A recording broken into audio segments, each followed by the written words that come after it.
کبھی کسی بندے کو اتنا تنگ نہ کرنا کہ وہ اتنی تکلیف میں آئے کہ وہ خود تو کچھ نہیں کر سکتا، ماڑا ہے، لیکن پھر وہ رات کو اپنے رب کی بارگاہ میں بیٹھ کے کہے کہ تو حاکم و عادل ہے مگر تیرے جہاں میں ہے تلخ بہت بندہ مزدور کے اوقات۔ پھر ایسا نہ ہو غریب ہے، ماڑا ہے، خود تو کچھ نہیں کر سکا، پھر اللہ کی بارگاہ میں تیری شکایت کرے۔ ایسا نہ کرنا۔ میرے نبی پاک علیہ السلام کے درویش صحابی تھے حضرت سعید بن زید رضی اللہ تعالیٰ عنہ، فقیر فاقہ مست، حضرت عمر رضی اللہ تعالیٰ عنہ کے قریبیوں میں سے تھے۔ ایک عورت نے الزام لگا دیا زمین کے قبضے کا۔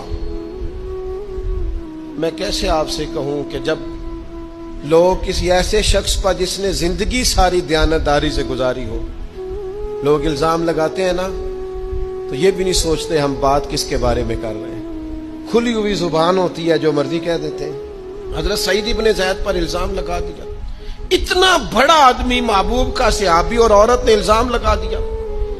اور جب اللہ والے بد دعا دیتے نہیں، لیکن جب کوئی تکلیف اتنی دے، کلیجہ پھٹ جائے، پھر بندہ کیا کرے؟ وہی بات کہ اب وہ کچھ کہہ نہیں سکتے تھے، ایک عورت پر کس طرح کوئی بات ہو سکتی تھی؟